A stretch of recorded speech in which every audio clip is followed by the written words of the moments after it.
My name is Jedidiah Malvin Glee, also known as Owuraku. I am a multifaceted artist. I do photography and I do film, and on good days, I do design. How did I get into doing all this? I I started with design actually. I'd always had interest in doing art, and I started with design, graphic design, designing logos and flyers for businesses and churches actually. Then I saw someone do photography, and it was like nothing I've ever seen at a wedding, at my cousin's wedding. So it was like nothing I'd ever seen. I was like, I want to do that. I want to learn how to do that. So yeah, I went to the University of YouTube and started watching almost everything I could get on YouTube and studied photography, and that's how the journey began. I came from a bit of an accounting background, so then I was like, okay, how can I now go and monetize this? So I got into the business of photography by actually shooting a couple of free weddings. With shooting free weddings, I actually started the business with my godfather's daughter, who is my sister, and she spoke to her friend who was getting married and convinced him we were going to shoot the wedding for free. So that's how it started. But the thing is, I had invested a lot of time learning the technical aspect. I couldn't wait to shoot the wedding, because I was like, I need that opportunity to prove myself.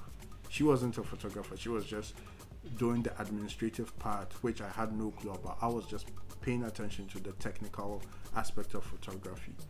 So we went to this wedding, and in my head, I just didn't want to take photos. I really wanted to prove to the couple that trusting me was a good idea. So we went in there and we did an amazing job in the time and with what we had. And the couple was happy. Well, it was free, so why wouldn't they be happy?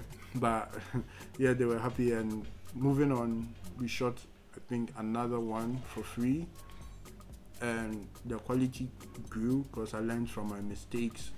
And I think my equipment changed between the first and second because my godfather realized that, okay, this dude is really good at this, and he invested into another camera.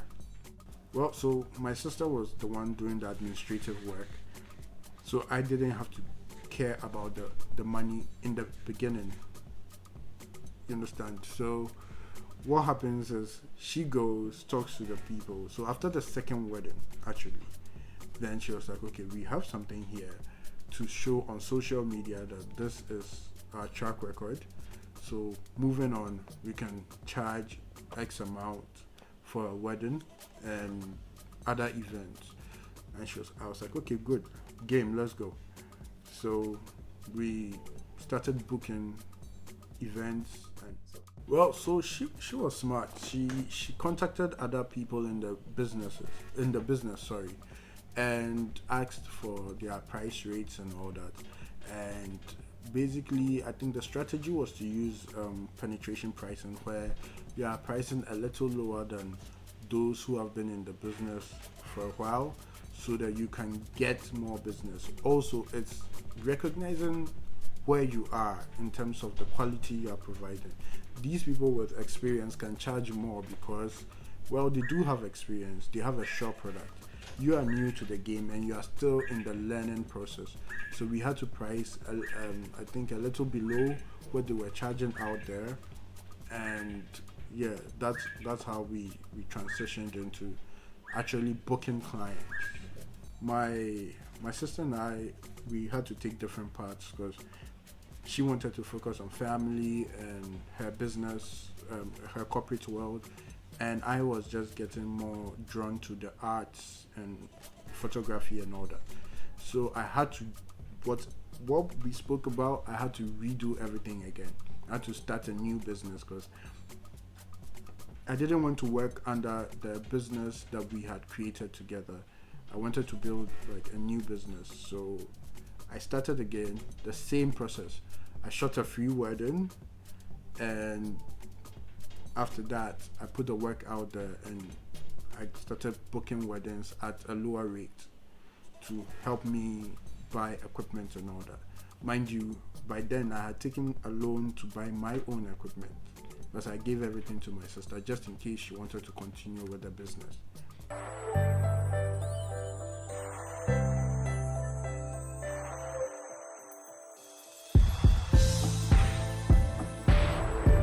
Basically, the biggest challenge with every creative, aside even just photography, with every creative is getting the tools to work and the materials to produce the work, because you're earning in CD and you're buying in the dollar, with the dollar or whatever. So it makes it a little difficult to purchase these things. So that was the first bottleneck.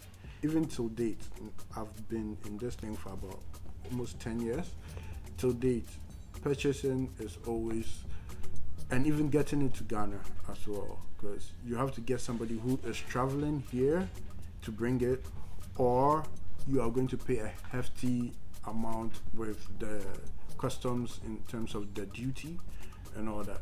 So now the other thing, talking about managing your time, is another thing that is very much not looked at in the creative industry. So managing your time and being accountable for the work you're doing is something we don't really pay attention to in the creative industry, in the sense that you are literally your own boss with no supervisors than the client to answer to. So that becomes a bit of a difficult situation where you have to literally pick yourself up off the bed, go sit behind a PC and produce something to deliver to the client. It's easier to manage your time when you have deadlines, because you know, oh, I have to submit this to the client, else I'm not getting paid. But where you don't have anything to do, that is where it becomes a bit tricky, because now you have to invest time into studying, but you are too lazy. You want to lie down a bit. You want to just, watch another movie or something. So that has been a difficult part of the business, and also being accountable financially. You understand? Because you make a bit of money and quickly you want to reinvest into the business, or maybe splurge a little bit, because it's a hustle business and sometimes you just want to have fun. Get me? I mean, you're young. But anyway, it's a thing where I had conversations with some very smart guys in this industry as well, where we were sharing experiences just like we are doing now. And they did mention like strategies where they save and purchase equipment instead of just purchasing as and when they need. So those are some of the struggles creatives are currently on or have to pay attention to. Yeah. In building a sustainable business, for me, my journey, I had to start by asking someone in church for a loan, actually. And he saw me as a responsible young guy, and he was like, okay, I'm going to trust you and give you my money. And I made him a promise of paying back in a year. You understand? It wasn't a lot of money. It was just 2,000 cedis to purchase a camera body, which is interesting. A Canon 60D. Yeah. So I took this loan, and in my head, I was working to pay him back in 6 months, because I had other responsibilities. I could have paid it earlier, but I had to take care of other responsibilities as well. So within 6 months, I was done paying up the loan, which he was very surprised about. But that's the kind of person I am. I look at things with a lot of determination. So that's how basically I started my business. So probably my advice out there to people out there will be don't be too afraid to ask for help. have a plan as to how you're going to execute whatever vision you have. In today's day and age, and where I am with my business, definitely we are fighting against the algorithms, and because you might have 10,000 followers on the socials, and your content is just reaching a small percentage of the people. And also basically there's been an influx of photographers and filmmakers, so the market has gotten a little smaller. Yeah, so basically that's something we are dealing with at the moment.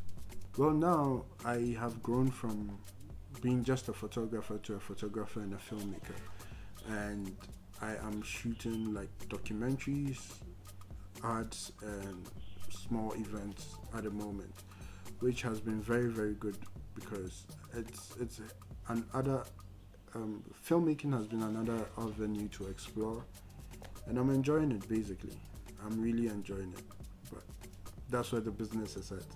So the importance of discipline as a creative is one that normally has been undermined in the whole creative industry, because most creatives have the idea of, oh, I have to be free, I have to be able to flow and all that. But I saw something recently, and the person was saying he who has discipline is the one who has most freedom, because you are not controlled by your emotions. Same way in the creative industry, if you have discipline to say, okay, I'm going to wake up today, I'm going to study this, and hopefully by next month I'm going to invest time and money into recreating what I've studied. It gives you a goal. It gives you something to work towards. Sorry, it gives you something to work towards, and it gives you something to look forward to.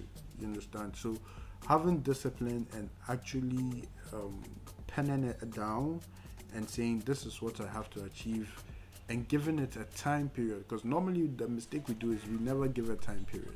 So giving it a time period, because clients come with deadlines and we meet it, so why not do the same for ourselves? So basically that's how important discipline has been in the industry for me, helping me like create stuff that I learn, and helping me develop as well.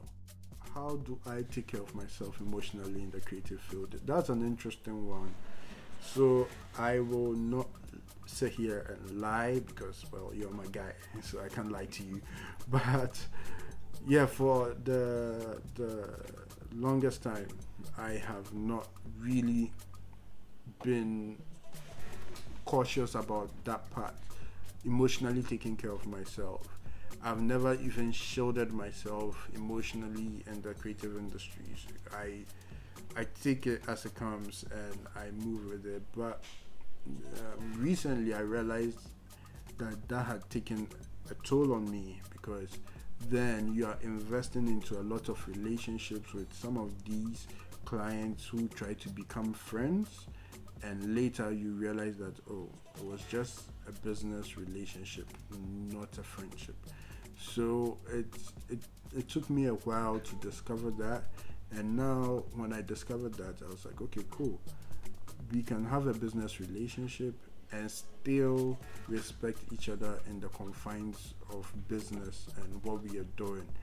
At the end of the day, that is how I'm looking at it now, understanding that what I'm doing is a business relationship, and we can have very good business relationships. You understand?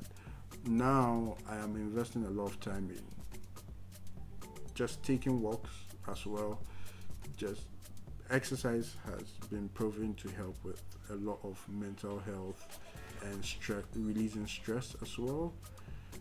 And to be honest, bro, I'm not gonna lie, always comedy, TV shows, that helps just to de-stress, because when you're shooting a lot of weddings and when you have clients who are doubling as creative directors and producers at a shoot, you are dealing with a lot of stress. So when you come home, you really want to just be in your space and not interact, but that's also not been healthy, and probably that is why we met, because I made up my mind to start going out and just meeting people where it's not related to work and just have nice conversations. So I'll say three things. Most important thing to help with dealing with the emotional side of this job is knowing the boundaries and understanding that this is a business relationship. It can be a very lovely business relationship. Secondly, investing in a bit of exercise, or a lot of exercise to be honest. And third, Charlie, go out, experience life. Because if you don't experience life and you don't go out, you are sat in one confined space behind your PC with all that's going on in your head. And it's good to have an escape. Well, if you find hello, you find me on the socials basically. So yeah, but on social media, when you type Owuraku Jedidiah, you should find me. And yeah, this was amazing. I've never been interviewed, so I'm sorry if I butchered it. I'm sure in the future we will have something interesting and I'll be much better, because Hello will be coaching me. Thank you.